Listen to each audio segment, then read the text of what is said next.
and I want to welcome everybody to this month's webinars for busy lawyers. These programs are just 20 to 30 minutes long, and they provide practical, useful information that you can take back to your office right away and put it to use. I'm delighted today to have the pleasure of introducing Natalie Robinson Kelly, in addition to a friend who I respect so highly. Natalie is the director of the State Bar of Georgia Law Practice Management Program, which provides practice management and technology consulting to bar members. She is a certified consultant for multiple legal applications, and she has conducted over 1,200 consulting engagements for Georgia firms and legal departments. What a huge number. As an adjunct professor, she taught law office management, and she now co-teaches law practice technology at Georgia State University College of Law. Natalie is presented in 15 states, Puerto Rico, and the U.S. Virgin Islands. She also writes extensively, co-authoring the blog Georgia Practice Advisor and regularly contributing to the Georgia Bar Journal. Natalie was the chair of the 2014 ABA Tech Show Planning Board, and she was named to the inaugural list of women in legal tech. She was selected as a Fast Case 50 honoree, won the ABA Law Practice Division's highest publishing award, the Robert P. Wilkins Award, for Best Feature Article for her article, Say Yes to a Practice Management System, and inducted into the prestigious College of Law Practice Management. Natalie received her BA in English with a minor in political science from Spelman College and her JD from Atlanta's John Marshall Law School. She resides in Atlanta with her husband, Charles. They have 3 daughters, Rochelle, Charlize, and Christina, and a male lab mix, Duke. I think the world of Natalie. We are so lucky to have her here today.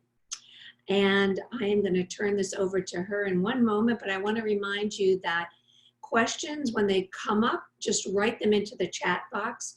At the end of Natalie's presentation, I will give them all to her. I'll read them to her. She'll have a chance to answer them. So don't hold back with your questions. I'm delighted to turn it over to Natalie. Natalie, take it away. Thanks so much, Susan. So delighted to be here today, and thank you again to the Massachusetts LOMAP program for inviting me.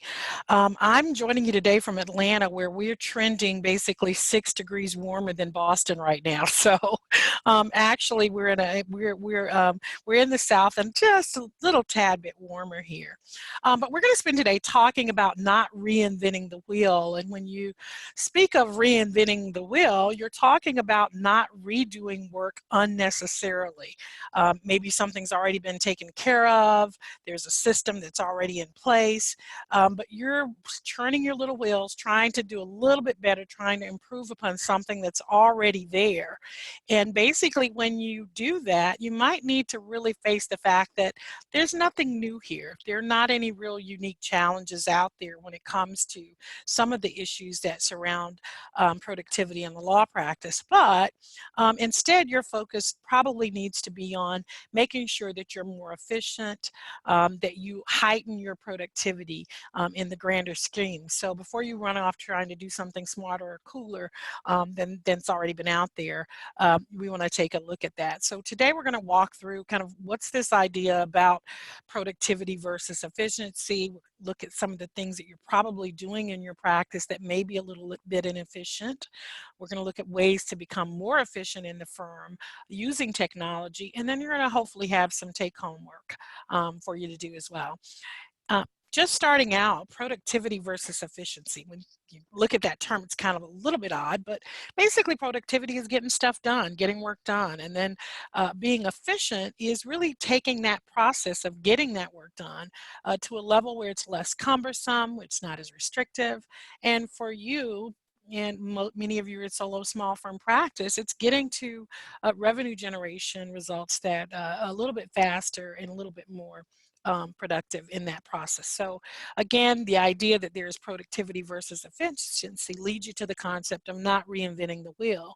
And it's doing so when you go from client intake all the way through the levels of representation to bringing the client in the door, managing that case or that system surrounding you setting up client matters, the way the actual matters are managed in terms of their files, generating or producing work from document assembly standpoint, a document management standpoint, how you're going to track all of the stuff that you're doing to whether it's time-based or flat fee-based, accounting for all of that information, and from a financial standpoint on the backside to the overall concept of the way the office is being managed entirely. And so not reinventing the wheel in each of these areas is what we're going to talk about and walk through very quickly. So we'll just jump right in with client intake. When you talk about client intake and bringing in clients to the firm, what you may be doing or some of the inefficiencies you may see are doing things like, I come to you to represent me. I'm going to your website. I'm filling in information in on a form. I might walk into your reception area, fill out information, have that information over the phone, relay that to you. But what you may not be doing is taking that information or that data and using it in a way that you're not getting it to the backside of those systems, not realizing that it should run through the entire representation. You're redoing or retyping that information over and over again. And that is not getting you to the point where you can leverage that information in your business. So that's probably what you may be doing. And that's kind of the inefficiency side. And what you could do instead, of course, is automate that process. Now, many of you or maybe some of you are already doing this, and that's absolutely fine. As we walk through each of these, if you're doing better, great. But what you want to have an eye on is not just getting it done, but to be efficient in that process. So take a look at some of these tools along the way, see if you're doing them or see if these are things that you might adopt. When it comes to intake, one of those systems might be a standalone system. Intake 123 is one of these systems where you may have an iPad or a tablet in your reception area that's used for intake.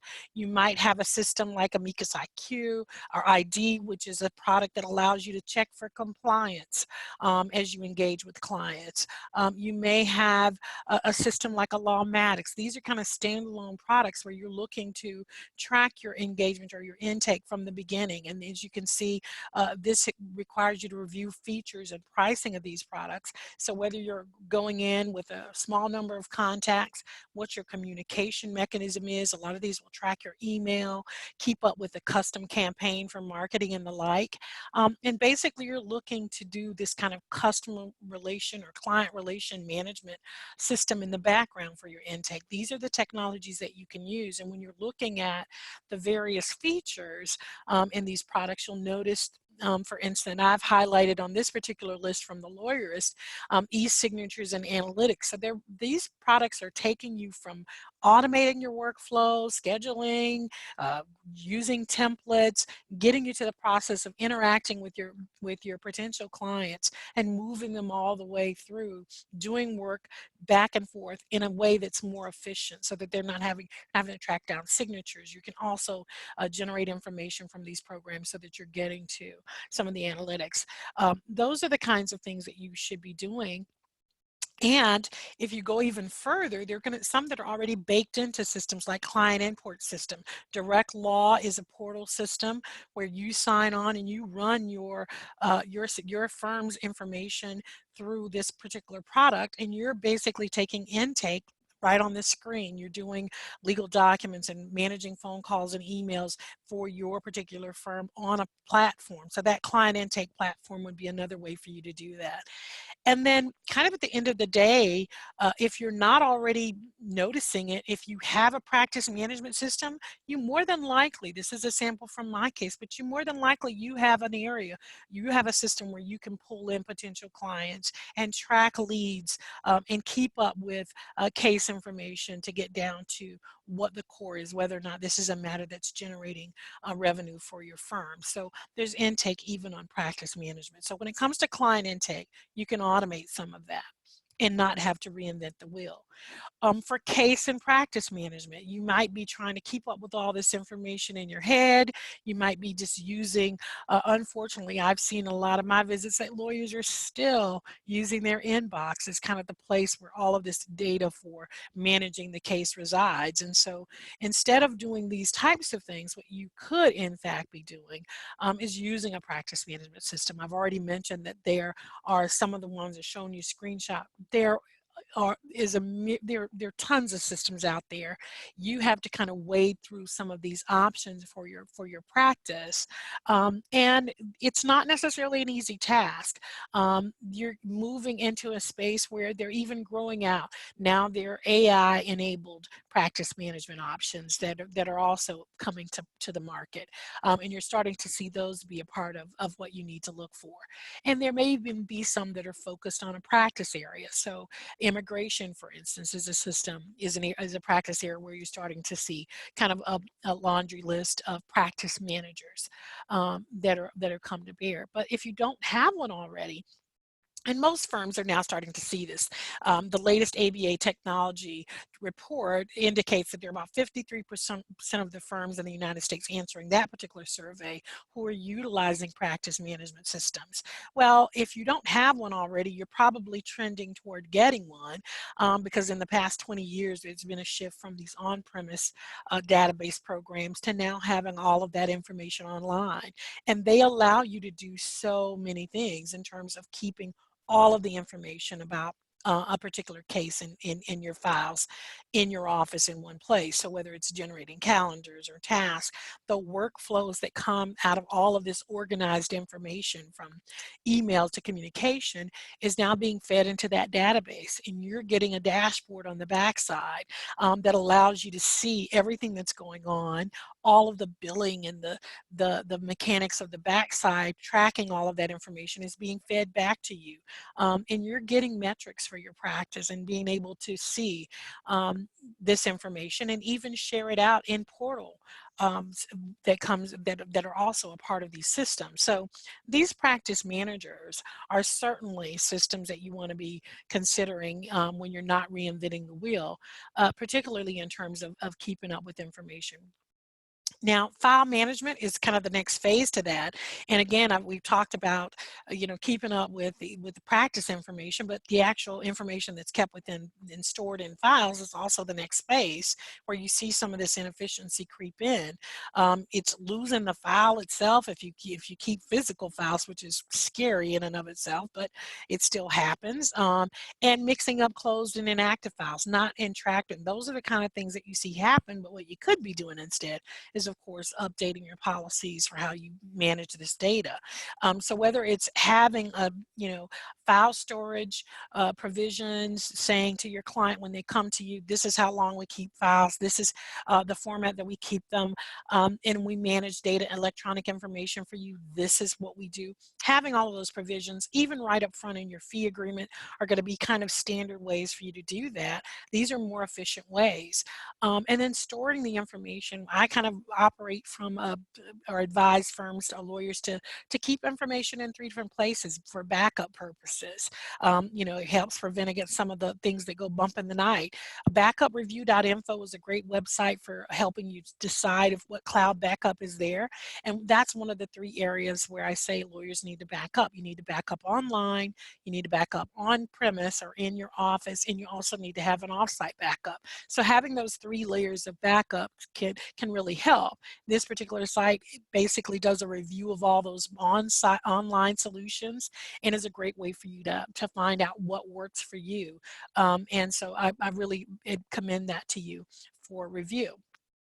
Not reinventing the wheel when it comes to keeping up with the data and backing it up. Also, how do you produce it and where is that kept? So you may be wrestling with, the typical cut and paste. Now you say, wait a minute, nobody does that anymore. Everybody has a forms library. Everybody pulls the information, and we know how to redact. We know how to redline and go through versioning. Well, the headlines will probably of the last year will probably tell you that's not necessarily so, and you can really get your hand popped if if you're doing those kinds of things. And so what you could do instead is kind of automate these, again, using technology allows you to do that, whether it's expanding on abbreviations that you put into, using signature blocks, being smarter about how you're using the technology that you have, using actually document assembly programs built into practice managers.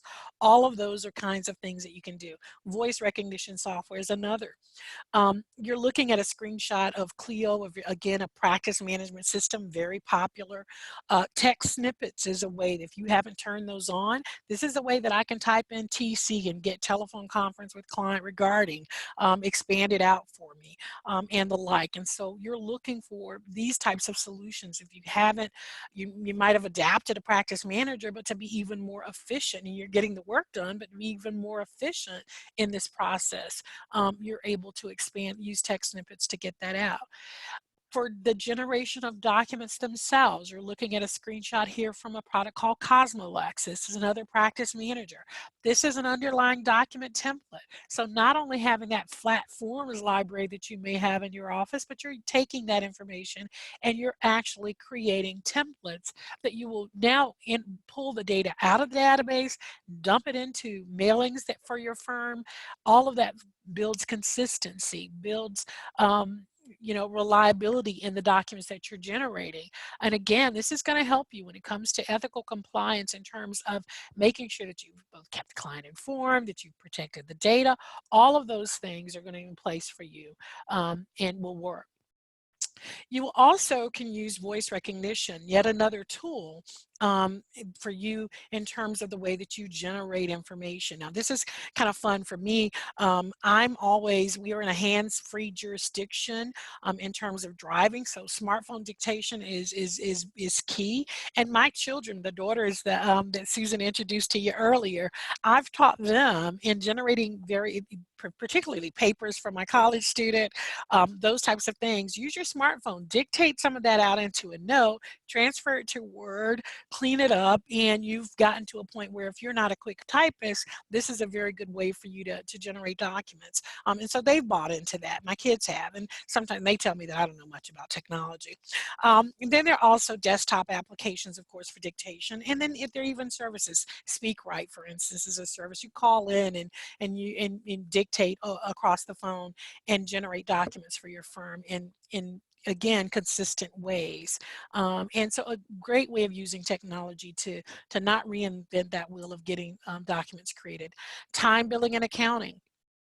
Another area where you may be doing some things that don't make a lot of sense. In solo small firms, I still walk into firms today, and they are, despite having the tool in front of them where they can do time entry, they're creating bills from scratch, which is crazy to me that you're thinking about, how do I have to enter time? How do I track what I'm doing, whether you're doing flat fees or fixed fees, keeping up all of that, not even getting bills out on a regular basis, and maybe not even managing your general ledger accounting very well, just letting your accountant handle all of that for you, and certainly not paying attention to key product indicators or KPIs to track how well your business is doing. And that's where you really want to get to. You may not be doing those things.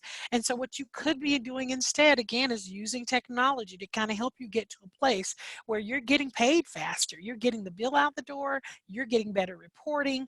All of those things are available for you to do from systems that let you do it electronically with the e-billing functionality, getting payment, online credit card acceptance, all of those things. And it starts with basically, again, the technology that I'm really, really keen on you're using, and I'm glad to see those numbers going up in terms of usage, as a practice manager. Again, here's my case is the product that we looked at before, just very briefly in terms of functionality.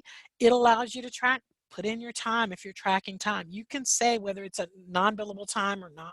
And you can also track whether you're doing flat fees.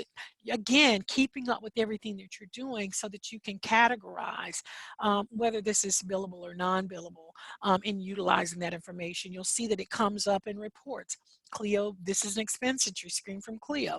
They do a legal trends report. They're looking at how much time it's taking you, how much you're actually billing out, what the value of that happens to be. This is vitally important information, and it starts with these basics of you utilizing these programs in your practice. And then getting to that one-click bill. I still know solo and small firm practitioners who spend their weekends recreating what happened in particular matters so that they can generate billing statements. And it boils down to being able to go into a system, create multiple invoices or a single invoice with the click of a button.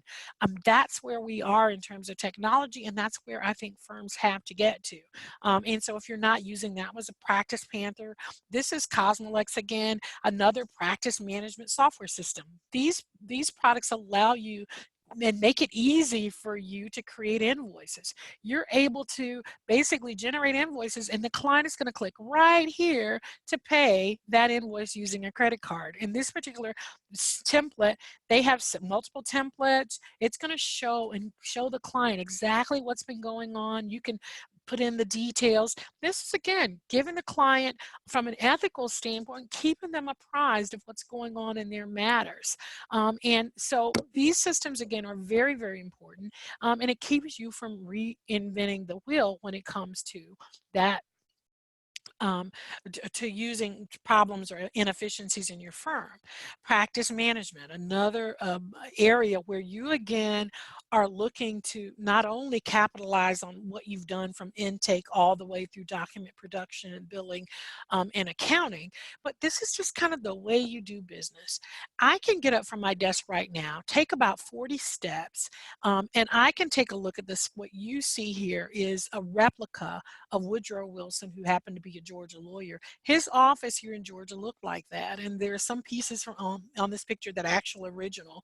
But I can look and see how things used to be done. There's an old typewriter. There is probably a Rolodex type stamp type system and a clock on the wall. I mean, again, all of this, books in the shelf. Now this is nowadays this is placed in his little pocket over here. And just 40 steps away, I can see that lawyers are still doing things the way they used to. You don't have to do that. You can take the time to make sure that you're not doing things the way you used to. You can update your policies and procedures. You don't have to waste time and money by being inefficient. And instead, what you could be doing is looking at how the technologies that I've already talked about today, just in a very broad brush, can help you become more efficient in your work production. And what you can do is make sure that you've updated your policies and procedures. You can reach out to Susan for resources through the LOMAP program and their staff there. This is going to help you get to that holy grail.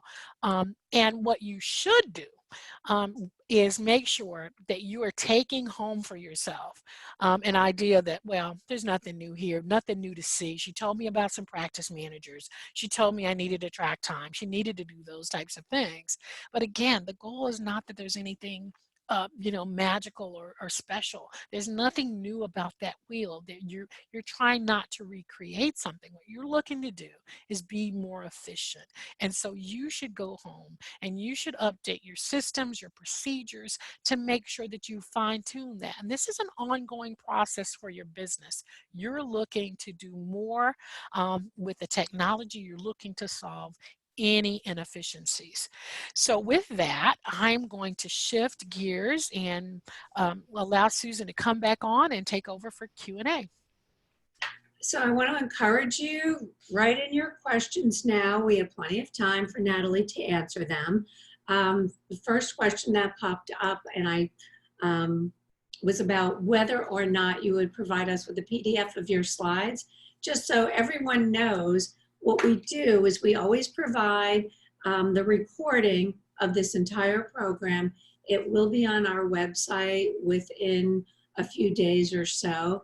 And if we have a PDF of Natalie's slides, they will go up as well.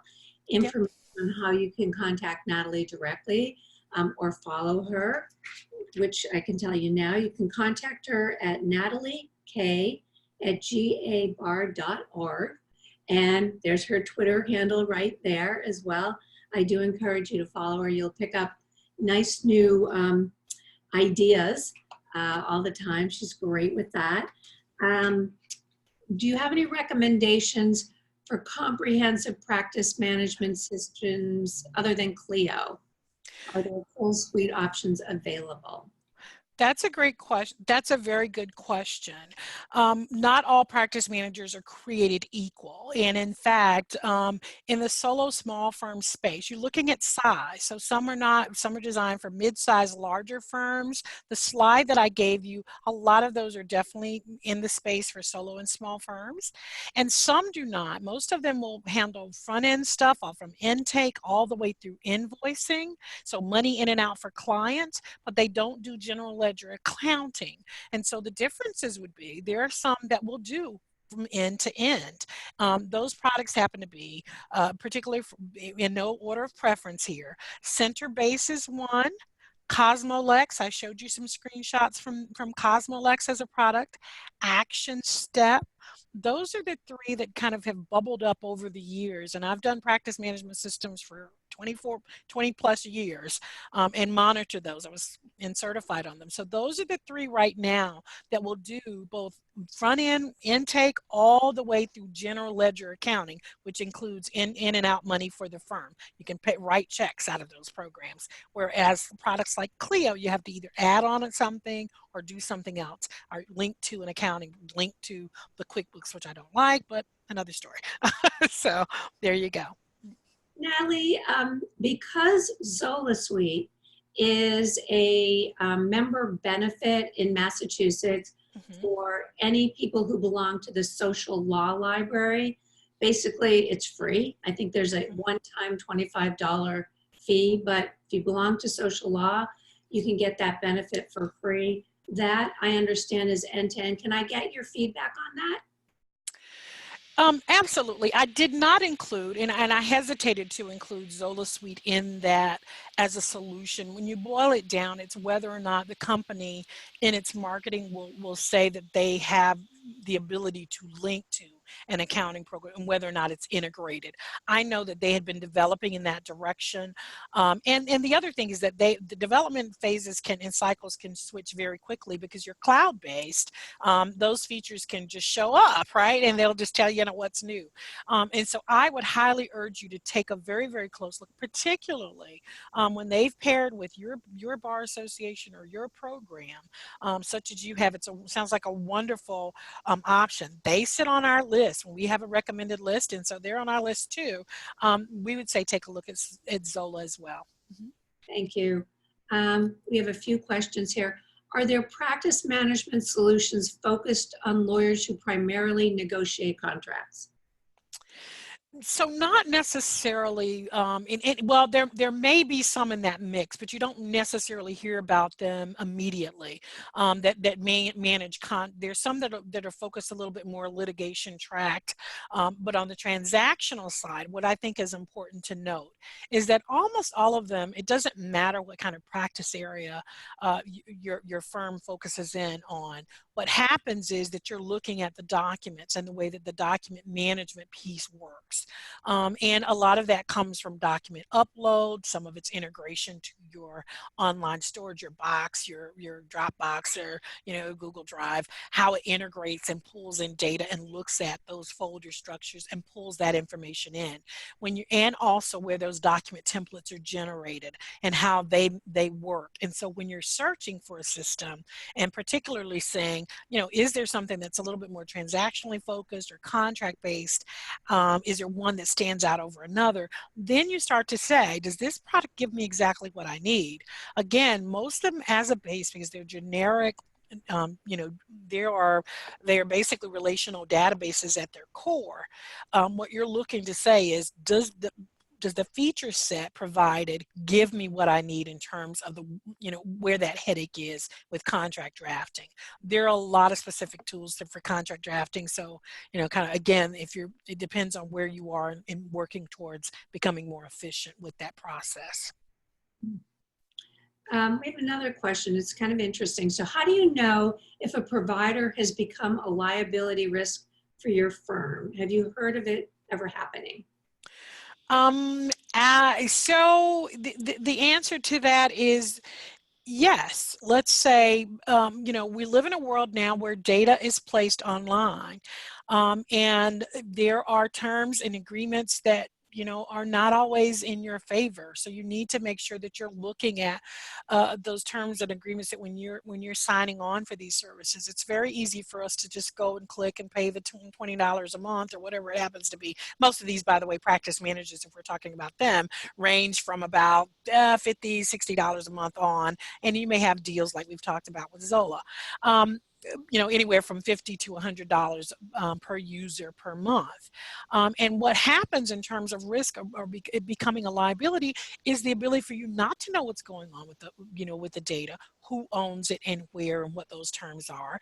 There is a legal cloud computing association, and most of these products will say we use bank grade level, technology in securing the data.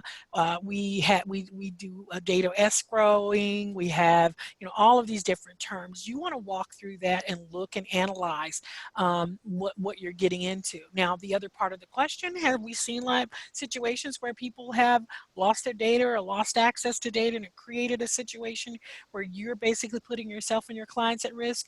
There have been those types of stories, and I think that's going to be true of any cloud-based technology. Takes me back to, where are you backing your data up? Do you do regular restore routines where every other month you're, scurrying something away, pulling it back, making sure you can retrieve what you've backed up? This becomes vitally important, because there are situations where you need to manage that. And in terms of some of the particular ethical duties, you want to make sure that you've dotted those I's, crossed those T's. We've got a couple of more questions. What would you suggest instead of QuickBooks for users of Clio? Well, I don't know that we get away. I mentioned that I don't like QuickBooks for lawyers, and I don't generally. I mean, it's a very good accounting product, and it's for general business. But there are legal specific products that manage trust accounting, that manage as a short term liability for a firm, that manage that better. For Clio, there's Zero as an integration, and you kind of got to go down the path that's already been trod. And so there is Zero is another accounting product that it can link to. By and large, QuickBooks Online is what you have to link it to and make that work for you. That means customization. That means that you may not be getting what Natalie thinks is the most ideal, but your accountant is probably going to love it, and that kind of thing if you're not doing your own. And so so there's that. Does it mean you don't use it? Absolutely not. In fact, I've trained firms on how to manage QuickBooks for themselves to make sure that their trust accounting is right and the like. And so it's there. It's not necessarily, because you have sometimes end-to-end products that will manage the legal accounting. You bring your accountant in, you sit down and say, here's my chart of accounts. This is what this is going to look like. This is the report that this system spits out for you. And we will work with this particular product because it lets me see if I'm hitting my KPI numbers, if I'm doing what I need to do as far as business goes. It's doing things in this accounting program that makes sense for me as a law firm business owner versus just a generic business that might give you, come out of QuickBooks. So Clio users, I would say you may or may not have a better choice. There are other options. You can always monitor what integrates with Clio. Go into their Clio conference. You can go look online on they'll always have their list of integrated partners, and they've done a very good job of tracking that. And so you may not want to go too far afield outside of what they're recommending in terms of integrations, because those APIs are there for a reason. So we have one more question. Do you have any data on how some of the more popular practice management systems are ranked and compared for smaller firms? So there are, a lot of different sites out there that monitor this, whether it's a Coptera or the Lawyerist does rankings, and the ABA has some rankings, and a lot of the different firms now. There are tons of legal technology surveys that are coming on board, that are being generated every year. But by and large, I've always said that practice management is like shopping for shoes. If you topped off this webinar right now and had to jog down to the store to pick out a pair of shoes, you have to define, well, what am I buying for them? I'm going Watson and I need some, some stiletto heels, or I'm running the next marathon, and I need a better running shoe for myself. You have to define that. And when it comes to practice managers and how you rank them, it doesn't necessarily mean that number one in this ranking is just right for you. It may be the best selling shoe in that store, but it may not be exactly what you need. So I would urge you to look at all the functionality. Think about where you're inefficient in your intake of information, some of the things that we've talked about today. Figure out what is not working or could work better. Talk to if you have staff, talk to them, get all of that information, and then go shopping. And that's where you do. So it's not necessarily how everything's ranked on a particular list. It's what works best for you and the way that you work. Mm. One last thing that I want to get your opinion on. So a lot of clients that I talk to are often uncomfortable with technology. They just want to avoid it for a variety of reasons. But we know that in many jurisdictions, it's now not just a best practice to integrate technology for efficiency and effectiveness, but it's becoming an ethical rule. Mm-hmm. Do you have any advice for people who are really kind of caught between the tension of kind of afraid of technology and what might happen, but also the fact that it is almost more than a best practice, it's becoming really an ethical obligation? Absolutely. I think it is vitally important. There's this tenet that every business is a technology business, and so that does not exclude law firms. I have a slide that I use sometimes, and it shows a picture of my now deceased. She passed away on Thanksgiving, God bless her. Of the day after Thanksgiving, God bless her. My great aunt, and auntie rather, and my mother and her younger sister, all above the age of 80, using various devices. And you don't escape out of age, out of fear. You don't get away from the fact that technology surrounds us every single day. And if you practice law, you're in a technology business. You can't get away from that. And so I think the rules that are in place, the requirements that you understand the risks and the benefits of it, forces you to a space where you need to go into it and learn it. It's not something that's unlearned, that you can't learn over time. It's not something that's impossible. And in fact, it's something that you can use as a tool to leverage to your advantage as a business owner. So I would say if you are in fact timid or shy, you're saying, look, I'm not going to put my stuff up there in the cloud. I don't even understand what that cloud thing means, or I heard about these hacks and I hear about these things. Then approach it from the standard of knowledge about security for law firms, understanding what breaches is, understanding what your duties are in terms of breach notification and the like. So start at that angle and work back towards getting the solutions and using these as solutions to inefficiencies that you may have in managing your business and getting work done for yourself. That's where I would go with that. I think it's an opportunity. Look at it as an opportunity. It's exciting. You want to know what those people have their heads bent, the millennials have their heads bent over. What are they doing on there? How can they keep their heads craned down for so long? What must they be doing? And if you're from that kind of space, you get to, now you see that you can put your entire practice there. Like I said in Woodrow Wilson's little pocket there, that's where your law practice might be. So look at it as an opportunity to get there, and being ever mindful of the fact that there are duties now attached to it. Natalie, thank you so much. This was a wonderful presentation. I'm certain that our listeners really got a ton out of it. Thank you. Thank you so much for having me. I've truly enjoyed the time. And if there's anything at all, please feel free to reach out. I'm happy to answer more questions. And thank you again to the Mass LOMAT program. I truly enjoyed myself today. Thank you. Thanks, Natalie. I just want to remind everybody we will have a recording of today's presentation up on our website shortly. So you'll be able to pull it up and look at it again. Next month, on February 5th, we'll have Sharon Nelson and John Simic talking to us about a legal professional's guide to serving your network. I want to thank everybody for tuning in today. Have a wonderful afternoon. Bye-bye.